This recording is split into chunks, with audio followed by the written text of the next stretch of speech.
Hi, I'm Brian, and I'm a game show junkie. In 1895, Charlie Fay invented the slot machine. Decades later, his simple invention sparked a casino craze. Soon, millions of people were dropping nickels, quarters, and dollars into these one-armed bandits in hopes of striking it rich. In 1972, Jack Barry would use a giant slot machine as a centerpiece for a brand new game show. The result is the game where knowledge is king and Lady Luck is queen, The Joker's Wild.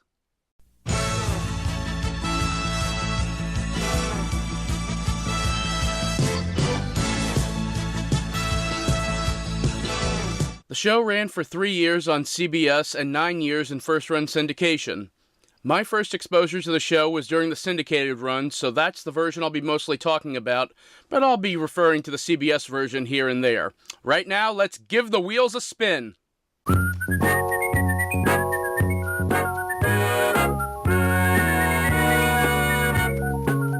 The Joker's Wild is a trivia game where two contestants answer questions in various categories. After the 5 categories for the game have been revealed, the challenger pulls the lever next to them and the categories spin around on the giant slot machine. The amount of money attached to the question is determined by the amount of times the category appears on the machine. A single category was worth $50, a double was $100, and a triple was $200. There are also jokers on the wheels, and the joker is wild and can be substituted for any category. A correct answer adds the money, but a wrong answer gives their opponent a chance to collect the money. The first player to score $500 or more in proper turn wins the game. However, if a player spins 3 jokers, they can win the game immediately by answering one question from the category of their choice. If the challenger scores $500 first, and the champion has a spin to go, they will be given one final spin in an attempt to catch them. Hal, I'm going to suggest that you rub that suit.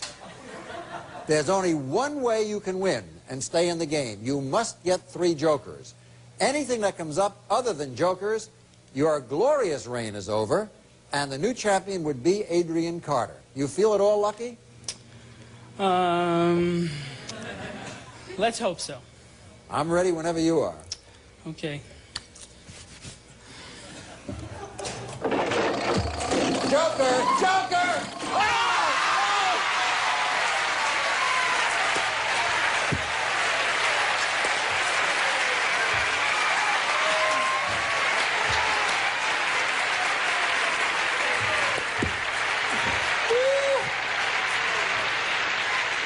Don't you ever take that suit off, ever, the rest of your life.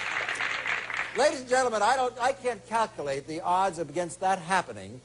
As you know, all life is a game of odds, but they may be as much as 100,000 to 1 or 200,000 to 1 to happen at that particular moment when he needed it. I'm not a mathematician, I can't calculate it.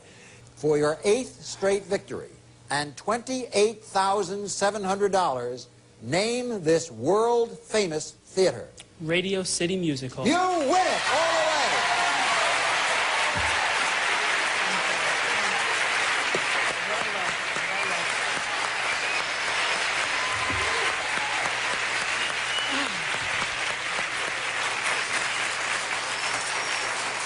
You know.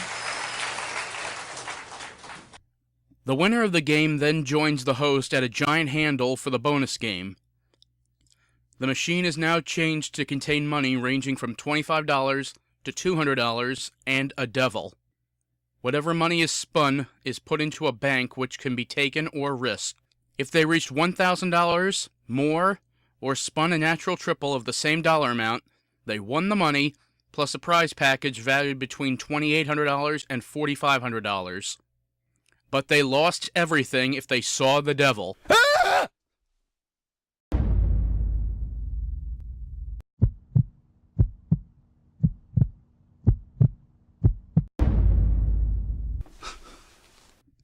As a little baby, seeing that face for the first time on a 45-inch TV scared me to death for many years. Out of all the people who lost the bonus round, this had to be the worst. 75, okay. He's not even thinking about it. You got 150, you got 100. Oh, no. Oh, the very last. I was ready, though. You were ready. I was ready to hula. He was. He did the hula. I'll tell you about Radomir. That came out. That was the very last mark there. You were way over. Tell you about, during the description of the prize, he did the hula. I will not tell you what he said when the devil showed up. Fortunately, I had the microphone over here.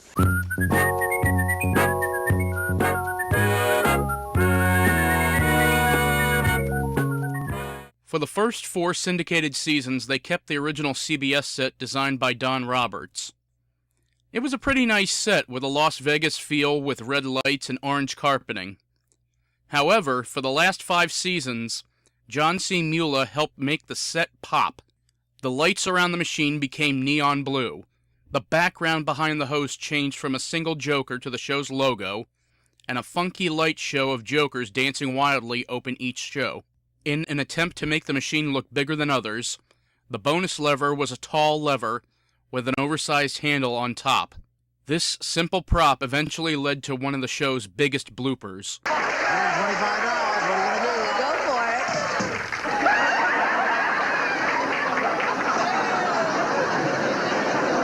for it.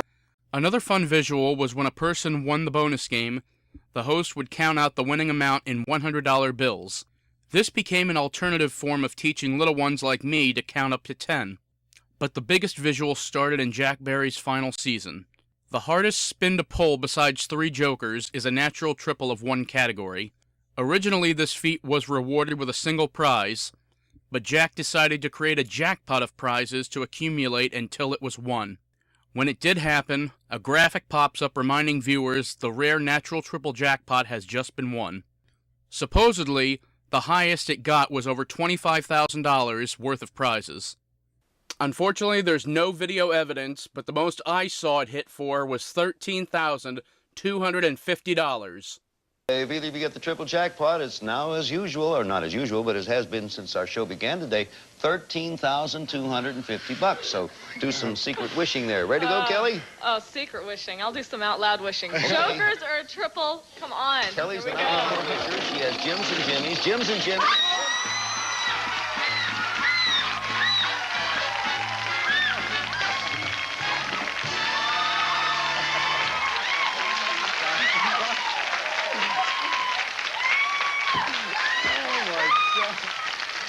Well, what do you know?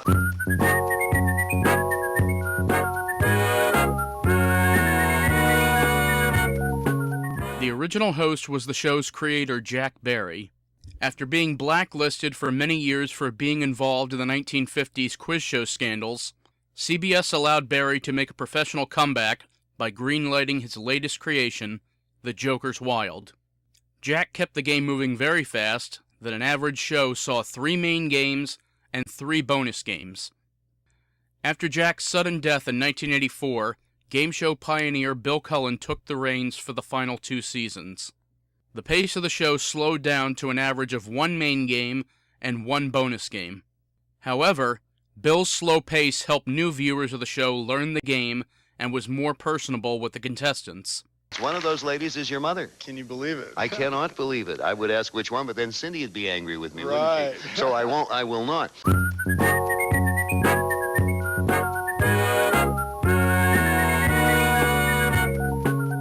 Usually a show keeps the same theme for the beginning and the end of the show. The Joker's Wild was the first game show I was aware of where the opening theme was different than the ending theme. For the 3 years on CBS and the first year in syndication, the opening theme, known as The Savers, and end theme had a carnival feel. The end theme, known as Joker's Jive, was composed by Alan Thicke. Yeah, that Alan Thicke. For the remainder of the series, the opening and closing themes had more of a fiesta feel.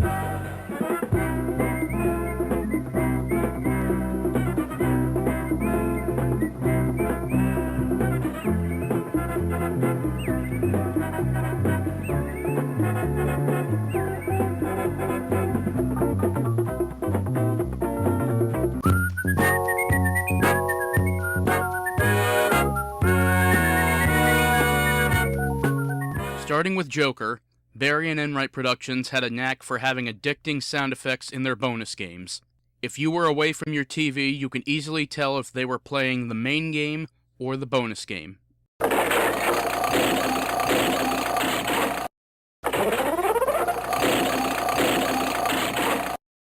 Even if you didn't hear the host say they reached the $1,000 target, the win cue let you know they did it. 75, 150.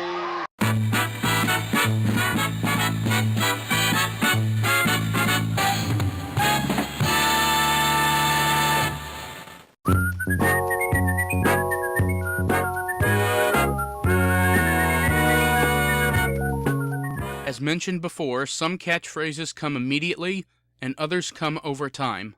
Jack Barry quickly had many fans screaming, "Joker! Joker! Joker!"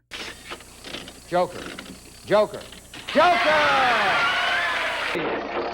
Joker! Joker! Joker, Joker, Joker. I In fact, this catchphrase inspired a spin-off called, Well?